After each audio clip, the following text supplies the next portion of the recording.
Hi, my name is Shinko. Welcome to my channel. We have been reading The Warriors Into the Wild by Erin Hunter. Holy crap. A lot's been going on in this country. Wow. People just can't seem to stop shooting each other.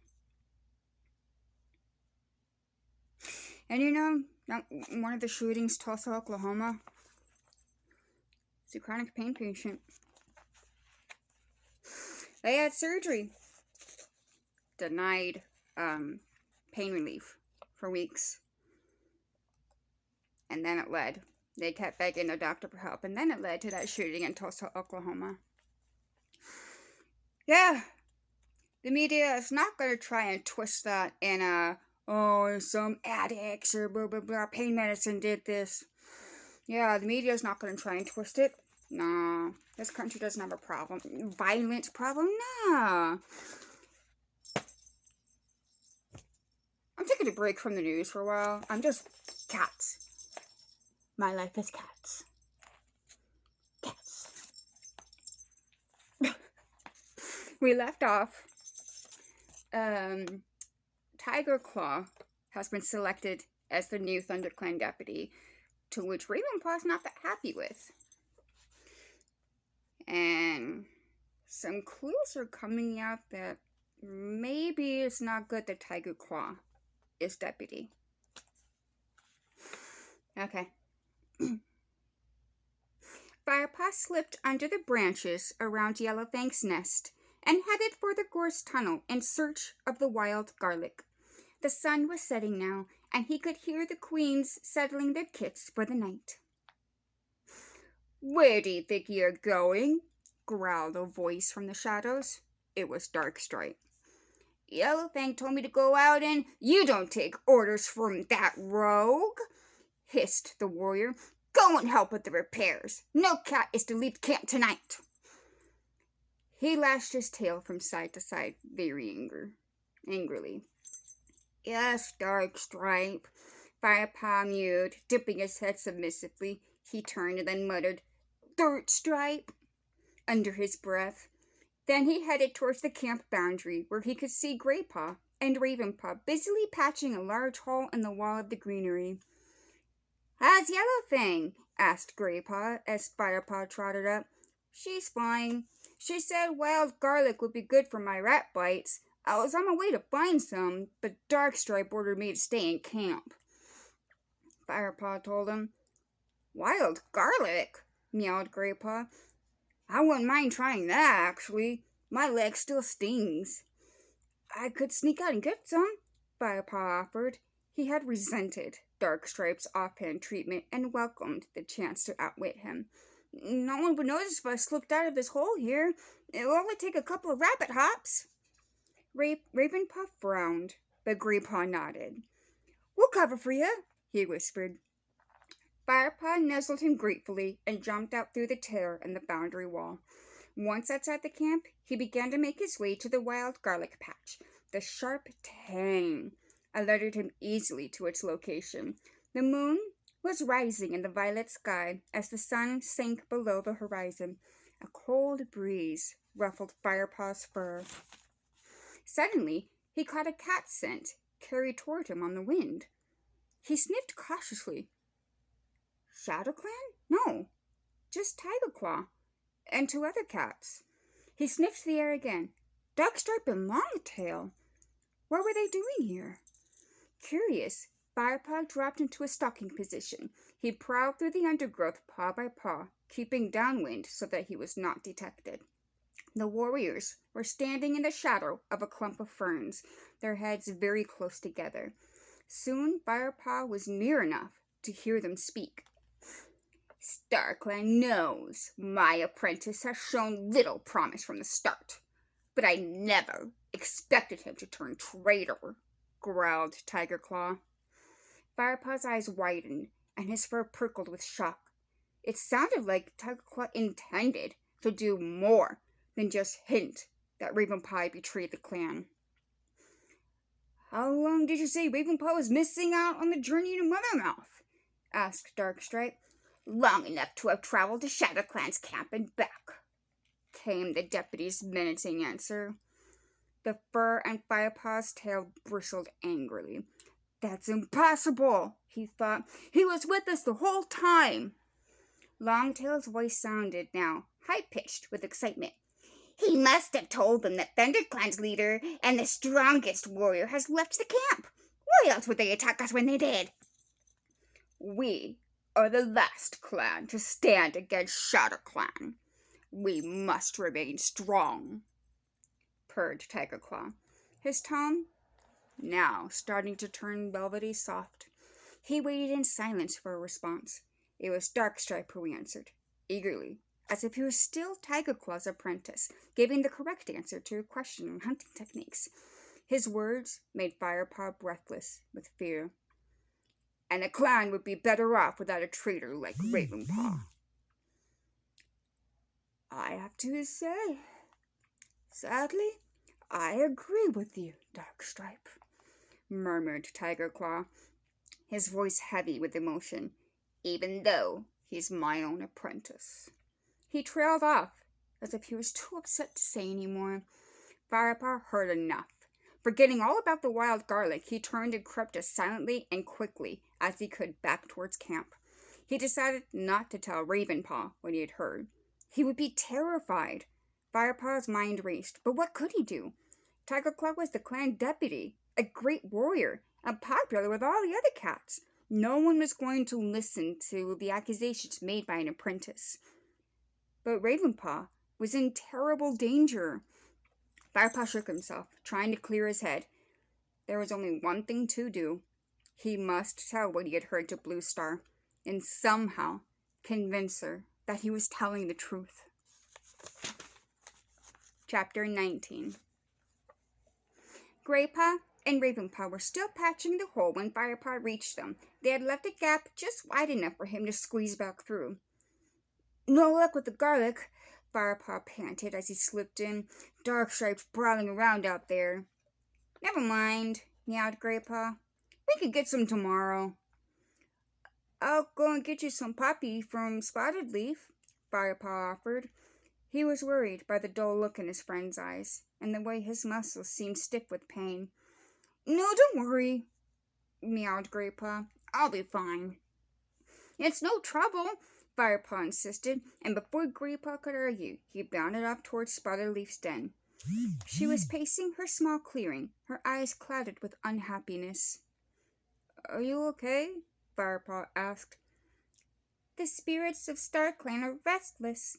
I think they're trying to tell me something, she replied, flicking her tail uneasily. What can I do for you? I think Graypaw could do with some poppy seeds for his leg, Firepaw explained. His rat's bites are still hurting him. The pain of losing Lionheart will make his injuries feel worse. But he'll mend in some time. Don't worry. In the meantime, you're right. Some poppy seeds will help. Spotted Leaf went into her den and brought out a dried poppy head. She placed it carefully on the ground. Just shake out one or two, and then give them to him, she meowed. Thanks, Firepaw mewed. Are you sure you're okay? Go and see to your friend, answered Spotted Leaf, avoiding his gaze. Firepaw picked up the poppy head between his teeth and began to walk away. Wait! Spotted Leaf hissed suddenly. Firepaw spun around expectantly and met her tawny gaze. Her eyes burned back at him. Firepaw, she hissed. StarClan spoke to me moons ago, before you joined the clan. I sense they want me to tell you this now. They said only fire can save our clan. Firepaw stared at Spotted Leaf, mystified. The strange passion faded from her eyes. Take care, Firepaw. She meowed in her normal voice and turned away. See you, Firepaw replied uncertainly. He padded back through the fern tunnel. Her strange words were echoing in his mind, but he could not make sense of them. Why had she shared that with him? Surely fire was the enemy to all who lived in the forest. He shook his head in frustration and bounded over to the apprentice's den. Grandpa! Firepaw hissed in his ear of his sleeping friend. They'd be allowed to rest all morning after working on repairs for most of the night. Tiger Cloud ordered them to be ready to begin training at sun high, though, and the strong yellow light filtered through the den told Firepaw it was already near that now. He had a restless night that dreams swirled through his mind each time he fell asleep, confusing and distant, but full of dark menace. Grandpa! Firepaw hissed again, but his friend did not stir. He'd eaten 2 of the poppy seeds before he slept, and now he was in a deep slumber. Are you awake, Firepaw? Ravenpaw mewed from his nest. Firepaw spat silently under his breath. He had wanted to talk to Graypaw before Ravenpaw awoke. Yes, he replied. Ravenpaw sat up in his bed of moss and heather and began to wash with quick flicks of his tongue. Are you going to wake him? He asked, nodded towards Graypaw. A deep voice growled from outside the den. I hope so. Training is about to start. Firepaw and Ravenpaw jumped. Graypaw, wake up! Firepaw poked his friend with one paw. Tiger Claw's waiting. Graypaw lifted his head, his eyes still heavy with sleep. Are you ready yet? Called Tiger Claw. Firepaw and Ravenpaw crept out of the den, blinking as they emerged into the sunlight. The deputy was sitting beside the tree stump. Is the other one coming? He asked. Yes, Firepaw replied, feeling defensive on behalf of his friend. He's only just woken up. Training will do him good, growled Tiger Claw. He's grieved for long enough. Firepaw held the menacing amber gaze for a few moments. Warrior and apprentice. And for a heartbeat, their eyes were locked as enemies. Graypaw scrambled sleepily out of the den. Bluestar will be ready for you in a moment, Firepaw, announced Tiger Claw. The words distracted Firepaw from his anger. His first training session with Bluestar! Excitement surged through him. He had expected his wounded mentor to be resting still. Graypaw, continued Tiger Claw, you can join my training session. Do you think you're up to it? Ravenpaw. He glowered at his apprentice. After all, you got some pretty nasty nettle stings while the rest of us were fighting those rats. Ravenpaw looked at the ground. I'm fine, he mewed. Graypaw and Ravenpaw followed the deputy out of the camp entrance. Ravenpaw's head hung low as he disappeared through the gorse tunnel. Firepaw sat and waited for Bluestar. She did not keep him long, and the Grey Queen emerged from her den and padded across the clearing. Her fur was still matted in places where her wounds were fresh, but she betrayed no pain in her confident stride. Come, she called to him. Firepaw noticed with surprise that she was alone. Darkstripe and Longtail were nowhere to be seen.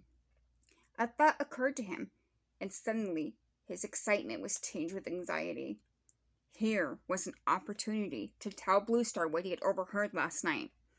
He caught up with her, and as she headed for the gorse tunnel and fell a step behind her. Will your guards be joining us? He asked hesitantly. Bluestar replied without looking back. I've ordered Darkstripe and Longtail to help with the camp repairs. Securing ThunderClan space is our first priority.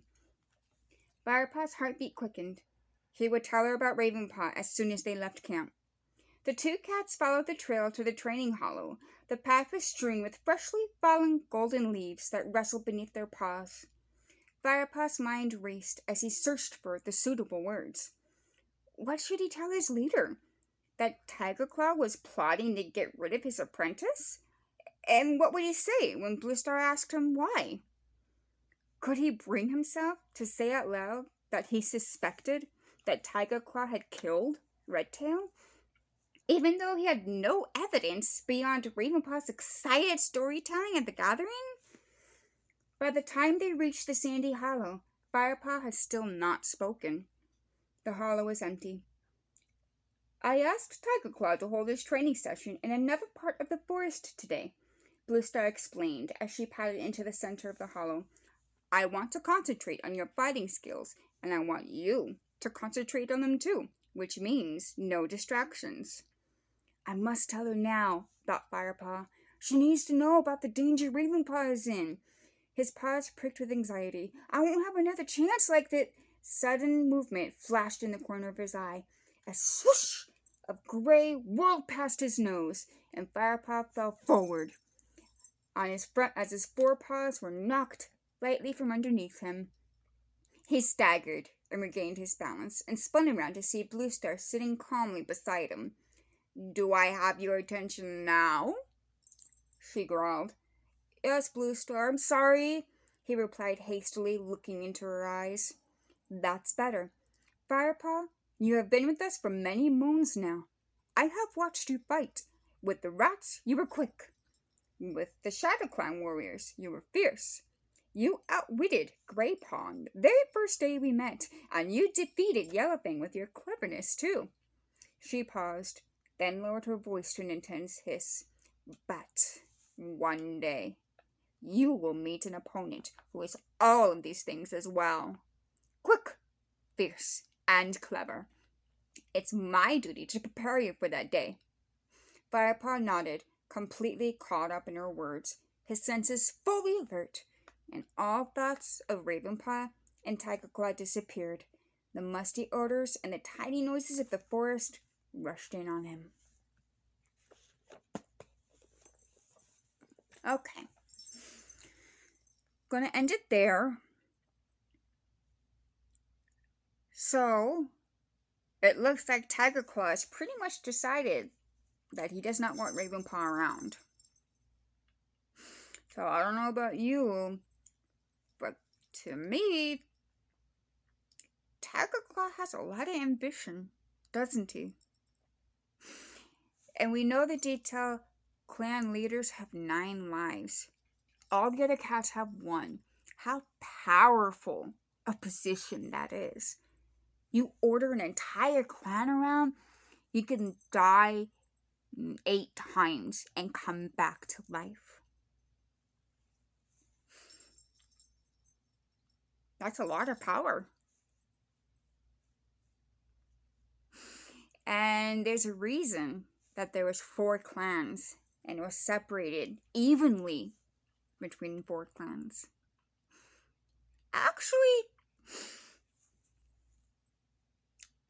you won't find out in this series, but backstory, there was a 5th clan. They were driven out long ago. A common theme in these series, the clans need to be apart, but they also need to be together. And that's a common theme that you're going to find. Yeah, Shadow Clan is pretty villainized right now, but it's just another clan that's following their leader's orders. It's just another clan. And that's something else that you'll learn in this series too. Because you'll go through all the clans. They're all clans. There's no inherent evil clan. But there is very bad, dangerous, and evil individuals. So, end it there. I really hope you're having a good day. The news of everything they just can be a bit much, huh? Please stay safe. It would really upset me if anything would happen to you. So I hope you guys have a good day.